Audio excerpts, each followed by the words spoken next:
আমাদের পিতা হচ্ছেন আদম আলাইহিস সালাম, যিনি বানর ছিলেন না, মানুষ ছিলেন। এক। আর দুই নাম্বার, আমরা এই দুনিয়াতে বিবর্তনবাদের মধ্য দিয়ে আসি নাই, সরাসরি জান্নাত থেকে আসছি। আল্লাহ পাক আদম আলাইহিস সালামকে জান্নাত থেকে দুনিয়াতে পাঠিয়েছে, জান্নাত থেকে সরাসরি দুনিয়াতে পাঠিয়েছে। বরং কোরআন এর উল্টা কথা বলেছে। কি কথা? কোরআন সূরা বাকারায় বলছে একটা জাতি ছিল, তার নাম বনু ইসরাঈল। কি নাম? এই বনু ইসরাঈলের মধ্যে একটা দলকে আল্লাহ পাক বলেছিলেন শনিবারের দিনে মাছ ধরবে না। কি বলেছেন? শনিবারে এই সাগর আছে আপনাদের, মনে করেন এই শনিবারে মাছ ধরবে না। তো বনু ইসরাঈল বেশি চালাক, অতি চালাক, যারা ওই যে প্যালেস্টাইন দখল করে বসে আছে, ওরা দাবি করে আর কি, আসলে এরা সত্যিকারের বনু ইসরাঈল নয়, এরা ইউরোপিয়ান জিউস, এরা কিন্তু সত্যিকারের বনু ইসরাঈল নয়। এখন এরা অতি চালাক, মাছ ধরে নাই, কিন্তু মাছ ধরার বাদ দিয়ে রাখছে। মাছ আসে, বাদ দিয়ে রাখি, পরে ধরে। এই পাপের কারণে, এই সীমা লঙ্ঘন করার কারণে সূরা বাকারা এবং সূরা আরাফে আল্লাহ পাক বলেছেন ওই মানুষগুলোকে আল্লাহ পাক বানর বানিয়ে দিয়েছে। তাহলে মানুষ থেকে বানর হয়েছে এই দলিল কোরআনে আছে, পড়ে দেখেন। মানুষ থেকে যে বানর হয়েছে এই দলিল কোরআনে আছে, সূরা বাকারায় আছে, সূরা আরাফের মধ্যে আছে। শনিবারের সীমা লঙ্ঘন করার কারণে এই অপরাধ, এই পরিণতি আল্লাহ পাক কিছু মানুষকে দিয়েছে। তারা এখনো জীবিত আছে কিনা আমরা জানি না, ওদেরকে আল্লাহ পাক মেরে ফেলেছেন না বেঁচে আছে আমরা এগুলো জানি না, কারণ কোরআন এগুলো নিয়ে কথা বলে না। এতটুকু কোরআন বলেছে। তবে এখনো কিন্তু বহু বাইরের মানুষ আকৃতির প্রাণীকে আল্লাহ পাক ভেতর থেকে বানর বানিয়ে দিচ্ছেন না। এটা নিয়ে একটা কথা বলতে চাই, সেটা হলো কিয়ামতের আগে আগে আরো কিছু মানুষকে আল্লাহ পাক কিন্তু শূকর এবং বানরে পরিণত করবে। এই হাদিসটা কি জানেন? হাদিসটা শুনে রাখেন, এটা আখিরুল জামান বা কিয়ামতের আলামত সংক্রান্ত হাদিসগুলোর মধ্যে পাবেন। আল্লাহ রাসূল সাল্লাল্লাহু আলাইহি ওয়াসাল্লাম বলেছেন কিয়ামতের আগে আগে আমার উম্মতের মধ্যে, ভালো করে শোনেন, কিয়ামতের আগে আগে আমার উম্মতের মধ্যে একদল মানুষ বের হবে যারা মদ পানকে হালাল মনে করবে। কাকে? মদ পান করাকে হালাল মনে করবে। যারা বাদ্যযন্ত্র, গায়িকা, নায়িকা এগুলো নিয়ে নর্তকী নাচাবে রাতের বেলা, এগুলোকে হালাল মনে করবে। যারা অশ্লীলতা, বেহায়াপনাকে জায়েজ করে নেবে। ঠিক আছে, এরকম কয়েকটা পাপের কথা বলে নবীজি বলছেন একদিন সকালবেলা আল্লাহ পাক তাদেরকে ঘৃণিত বানরে পরিণত করবে। এটা হবে সামনে, কখন কিভাবে হবে আল্লাহ ভালো জানে। এবার আমি কনসেপ্টে চলে আসি। এই যে পৃথিবীতে নেমে আসলাম, তাহলে আমরা কোত্থেকে আসছি ভাই? আমরা কি পৃথিবীর অধিবাসী ছিলাম? আমরা জান্নাতে ছিলাম, ওখান থেকে আল্লাহ পাক পাঠিয়েছে। এবার পৃথিবীতে এসে আদম আলাইহিস সালামের যুগে খুব একটা দুর্ঘটনা ঘটে নাই, একটা ঘটেছে। কয়টা? একটা। ভাই হাবিলের কোরবানি কবুল হয়, কাবিলের অন্তর্দাহ হয়, জ্বালা হয়। কেন হাবিলেরটা কবুল হবে, কাবিলের কেন হচ্ছে? এই হিংসার বশবর্তী হয়ে কাবিল হাবিলকে হত্যা করে ফেলে। হত্যা করে লাশটা দাফন করার পদ্ধতিও তার জানা ছিল। আল্লাহ কাককে পাঠালেন, কাককে দেখে সে শিখল। প্রথম দুর্ঘটনা হচ্ছে হাবিল কাবিলের দুর্ঘটনা। বলে রাখি, আজকেও নিজের ভাইয়ের বেশে বহু কাবিল মুসলিম সমাজের মধ্যে ঘুরে বেড়ায়। নিজের ভাইয়ের লেবাসে, পোশাকে, সুরতেই বহু কাবিল এখনো কিন্তু মুসলিম সমাজে ঘুরে বেড়ায়। তো আমরা কাবিলদেরকে কাবিলের পরিণতি সম্পর্কে সচেতন করতে চাই। হাবিল বলেছিল তুমি যদি আমাকে মারতে আসো, আমি তোমাকে মারার জন্য হাত বাড়াবো না। হাবিল জান্নাতে যাবে আর কাবিল জাহান্নামে যাবে। কেন কাবিল জাহান্নামে যাবে? নবীজি বলেছেন পৃথিবীর প্রথম হত্যাকাণ্ড সংগঠিত করেছে কাবিল। এই কারণে পৃথিবীতে যত খুন হবে সমস্ত খুনের পাপের একটা অংশ কাবিলের আমল নামায় যোগ করা হবে।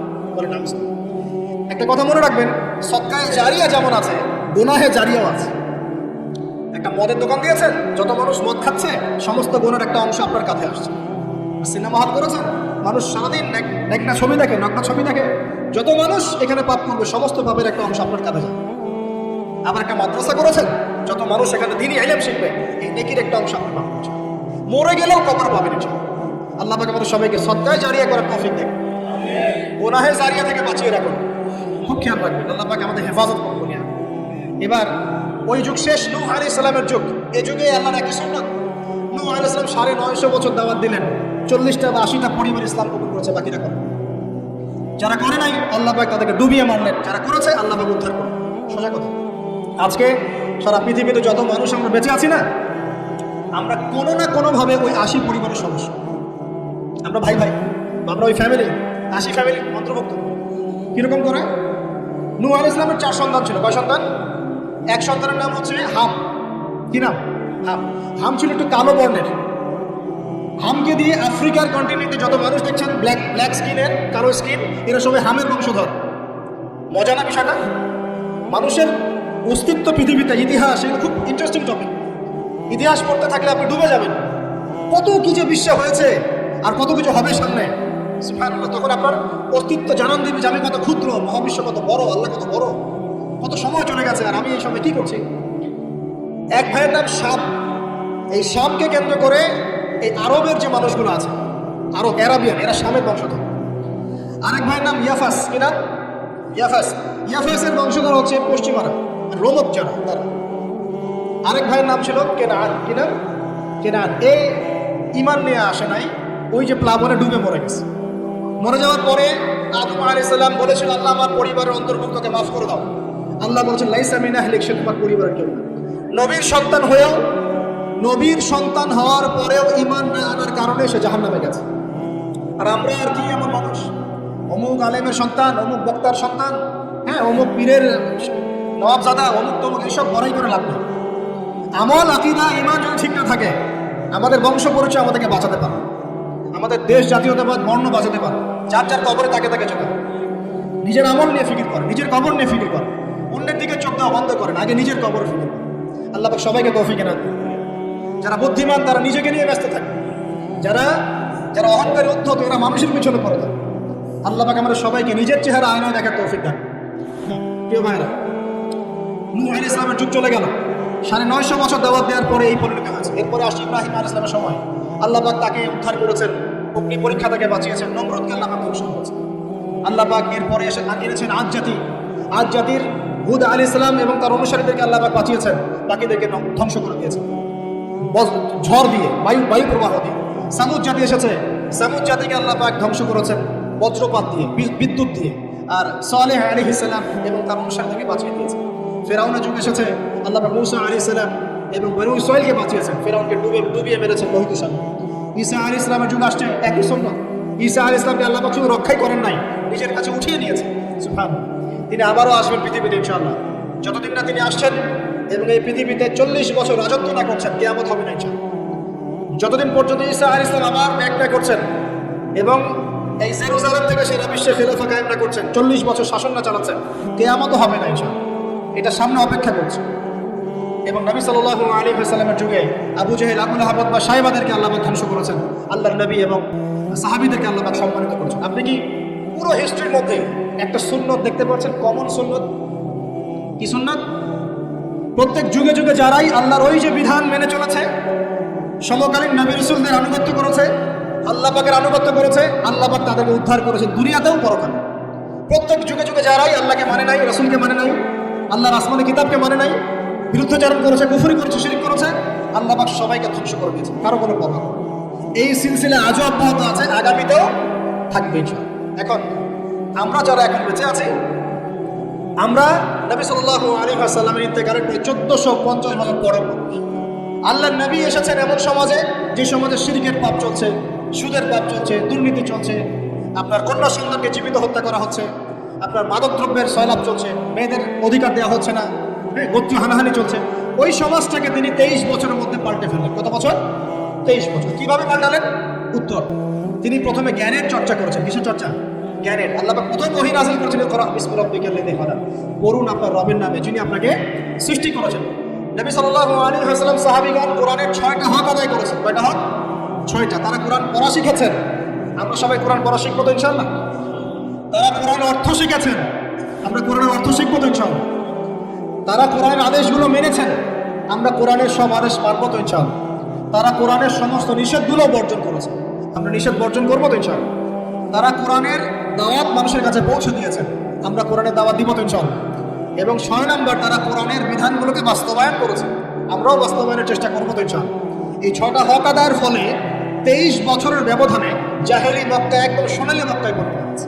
23 বছর পরের মক্কায় আপনি কোনো সুদ পাবেন, কোনো শিরক পাবেন, কোনো মূর্তি পূজা পাবেন, কোনো মেয়ের অপমাননা পাবেন, কোনো জেনা, কোনো ব্যভিচার, কোনো ধর্ষণ, কিছু পাবেন? 23 বছর পরের মক্কায় কোনো পাপ পাবেন। কিভাবে সমাজ পরিবর্তন হলো? এই কোরআনের হক আদায়ের মধ্য দিয়ে হয়েছে, নবীর সুন্নাত প্রতিষ্ঠার মধ্য দিয়ে হয়েছে। এরপর কি থেমে গিয়েছিল? উত্তর না। এরপর আবু বকর সিদ্দিকের যুগ এসেছে, প্রায় 2 থেকে 2.5 বছর তিনি শাসন কার্য চালিয়েছেন। ওই যুগে কি মানুষ আবার খারাপ হয়ে গিয়েছিল? উত্তর না, বরং ইসলাম আরো বেগবান হয়েছে আলহামদুলিল্লাহ। এরপর এসেছে ওমর রাদিয়াল্লাহু আনহুর যুগ। কত বছর? প্রায় 10 বছর। কত বছর? 10 বছর। এই 10 বছরে কি মুসলিমরা আবার খারাপ হয়ে গিয়েছিল? ওমর রাদিয়াল্লাহু আনহুর কোর্টের মধ্যে কি প্রতিদিন কেস আসতো? সারা বছরে একটা কেসও আসতো না। মানুষ এত ভালো ছিল, সারা বছরে একটা কেসও আসতো না। বরং যারা রাষ্ট্রীয় পর্যায়ে দায়িত্বশীল ছিল তারা এসে বলতো যে আমাদের ভাতাগুলো বন্ধ করে দেন, বসে বসে বেতন নিব কেন, কোনো তো কেসই আসে না, বসে থাকবো কেন। এরকম সমাজ ছিল। একজন ব্যক্তি খুঁজে পাওয়া যেত না যে নামাজ পড়ে না, একজন মুসলিম পাওয়া যেত না যে জাকাত দেয় না সামর্থ্য থাকলে, এমন মুসলিম খুঁজে পাওয়া যেত না যে কোরআন পড়তে জানে না, হাদিসের চর্চা করে না, যে দাওয়াতি কাজ করে না, যে আল্লাহর পথে দাওয়াত এবং জিহাদে আত্মনিয়োগ করে না, এমন মুসলিমই খুঁজে পাওয়া। এরপরে আসলো উসমান রাদিয়াল্লাহু আনহুর যুগ। ওই যুগে ফিতনা শেষের দিকে সৃষ্টি হওয়া শুরু। কোন বিষয়কে কেন্দ্র করে? কোরআন সংকলনকে কেন্দ্র করে ফিতনা সৃষ্টি হলো।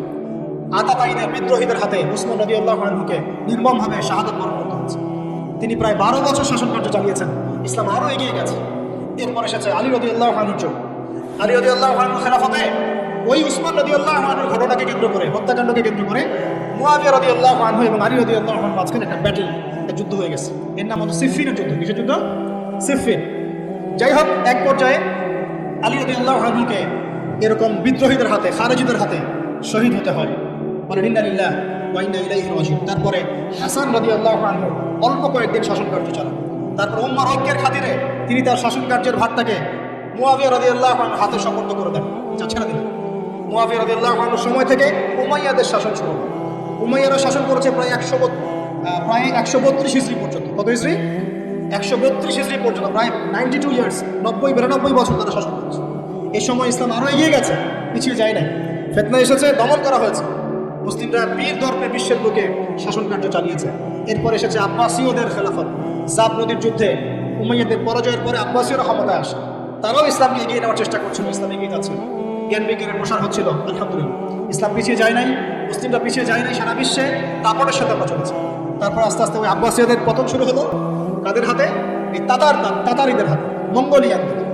মাত্র 40 দিনের ব্যবধানে পুরো বাগদাদের মধ্যে প্রায় 20 থেকে 25 লক্ষ মানুষকে হত্যা করা হয়েছে। বাইতুল হিকমা ধ্বংস করে দেওয়া হয়েছে, লাইব্রেরি ধ্বংস করে দেওয়া হয়েছে, বইপত্রকে নদীতে ফেলে দেওয়া হয়েছে। তারা ছিল উগ্র জাতি। মঙ্গোলিয়ানদের নাম শোনা নাই? হালাকু খান নাম শোনেছেন? চেঙ্গিস খান, হালাকু খান নাম শোনা নাই? ওদের হাতে মুসলিমদের ব্যাপক দমন পীড়ন সহ্য করতে হয়েছে। এভাবে যুগে যুগে তারপর ক্রুসেডাররা আসছে। ক্রুসেড 1টা 2টা 3টা ক্রুসেড হচ্ছে। আস্তে আস্তে উসমানীয়দের রাইজিং হয়েছে, ফাতিমি খেলাফত এসেছে, মামলুকদের শাসন এসেছে, এদিকে মুঘলরা শাসন করেছে, কর্ডোবার দিকে আব্দুর রহমান তারা শাসন করেছে। মানে এক কথায় সারা বিশ্বে মুসলিম শাসন ছিল। অটোমান এম্পায়ার 1923 এই সময়ের দিকে, 1940 থেকে 1923 এই সময় পর্যন্ত অটোমান এম্পায়ার এই বিশ্বে ছিল। তারপর প্রথম বিশ্বযুদ্ধে যখন তারা রাশিয়ার পক্ষ নেয়, এরপরে ব্রিটেন যখন জয়লাভ করে, এই সময় থেকে মুসলিমদের ডমিনেটেড হওয়ার সময়টা শুরু হয়েছে। তারপরে মুসলিমরা আস্তে আস্তে রাষ্ট্র ভাগ করে ফেলেছে। প্রত্যেক রাষ্ট্র টুকরা টুকরা হয়ে গেছে, ইউনিটি নষ্ট হয়ে গেছে, রাষ্ট্রের ভিতরে বিভিন্ন ফাসাদ তৈরি করে দেওয়া হয়েছে, মুসলিমদের ঐক্য ভেঙে গেছে, ইকোনমি দুর্বল হচ্ছে। সব মিলিয়ে আজকে মুসলিমদের আজকে এই অবস্থা আছে। আমাদের এখন যুবকরা চিনে না আল্লাহকে, নামাজ পড়তে মানুষ খুঁজে পাওয়া যাচ্ছে না, যাকাত দেওয়ার মানুষ পাওয়া যায় না। রমজান মাসে পার্ট টাইম রোজা রাখে, পার্ট টাইম তারাবি পড়ে, পার্ট টাইম জুমায় আসে, পার্ট টাইম ঈদে নামাজ পড়ে। প্রজন্ম আস্তে আস্তে এই জায়গায় চলে আসছে। আল্লাহকে চিনি না, রাসূলকে চিনি না, ইসলামের হিস্ট্রি জানে না, আমাদের শেকড় জানে না। এমনি এমনি হয়নি, লাস্ট 100 বছরে এই জায়গায় আমরা আসছি। লাস্ট 100 বছর হিস্ট্রিকে ভালো করে পড়ে দেখবেন, বলার সময় নাই। লাস্ট 100 বছর হিস্ট্রি পড়ে দেখবেন, যে জায়গায় আমরা ছিলাম সেখান থেকে একদম তলানিতে নেমে চলে আসছি। এখন প্রশ্ন হচ্ছে, এই অবস্থায় কি চিরস্থায়ী থাকবো, নাকি এখান থেকে আমরা সামনে যাবো? সামনে যে এমনি এমনি যাওয়া হবে না এটা নিশ্চিত। সামনে যাওয়ার জন্য কিছু কাজ এবং ক্রাইটেরিয়া মেনটেন করতে হবে। আমরা জানি এরপরে আসবে ইমামুল মাহদির শাসন, তারপরে আসবে নবী ঈসা আলাইহিস সালামের শাসন, তারপরে দাজ্জালকে মেরে ফেলা হবে। আর দাজ্জালকে মেরে ফেলার আগে দাজ্জাল তার অনুসারীদেরকে নিয়ে বিশ্ব শাসন করবে 40 বছর। সরি, 40 বছর না, 40 দিন। 40 দিন। প্রথম দিন হবে 1 বছরের সমান, দ্বিতীয় দিন হচ্ছে 1 মাস, তৃতীয় দিন 1 সপ্তাহের সমান। তারপরের দিনগুলো আমাদের দিনের মতোই। এরপরে ঈসা আলাইহিস সালামের আগমনের মধ্য দিয়ে তার ধ্বংস হবে।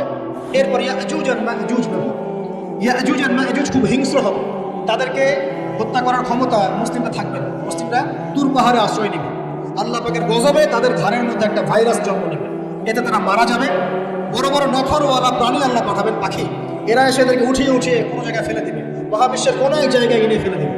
তারপর আল্লাহ বৃষ্টি বর্ষণ করবেন, প্রচুর বৃষ্টি বর্ষিত হবে এবং বিশ্বের এই জমিনটা উর্বর হবে।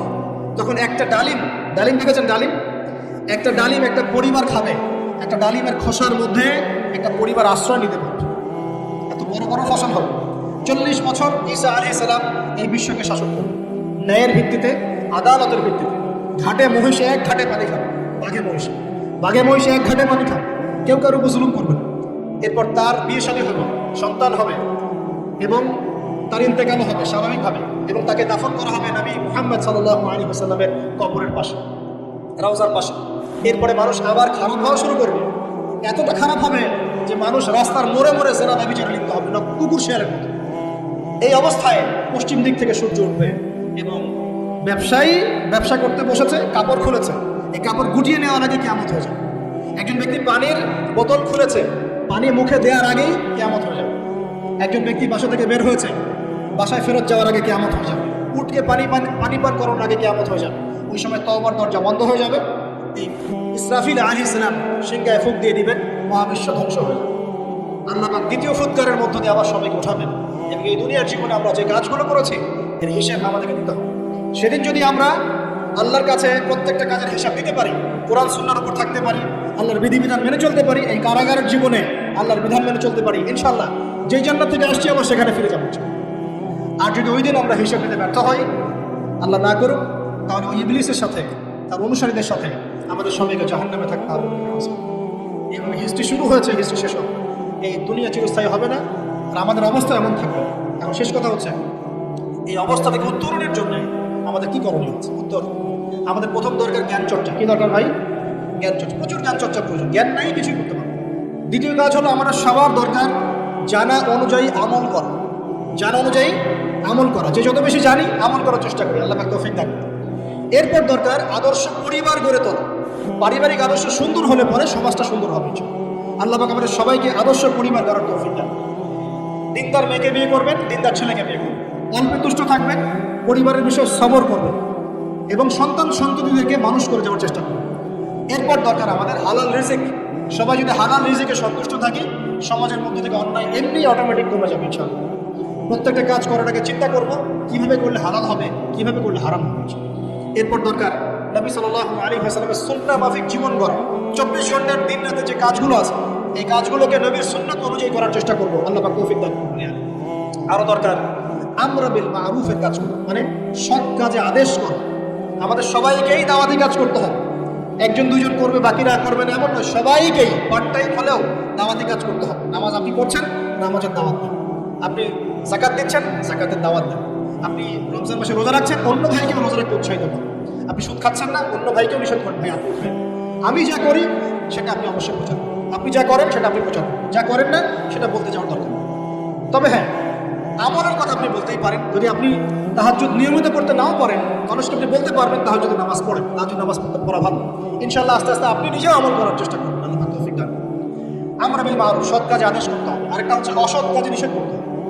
সৎ কাজে শুধু আদেশ করলেই হয় না, অসৎ কাজেও কি করতে হয়? নিষেধ করতে হয়। মনে রাখবেন, শুধু সৎ কাজে আদেশ করলেই জীবনেও কোনোদিন আপনার উপর কোনো বালা মুসিবত, বিপদ আপদ, গালি তহমত আসবে না। যখন আপনি সৎ কাজে আদেশের সাথে সাথে অসৎ কাজেও নিষেধ করা শুরু করবেন, তখন চতুর্দিক থেকে আপনার উপরে বাধা আসা শুরু হবে। এটাই সুন্নাত। তবে এটা নবীর সুন্নাত। আল্লাহ পাক বলেছেন, কুনতুম খায়রা উম্মাহ উখরিজাত লিন-নাস তা'মুরুনা বিল মা'রুফ ওয়া তানহাউনা 'আনিল মুনকার ওয়া তু'মিনুনা বিল্লাহ।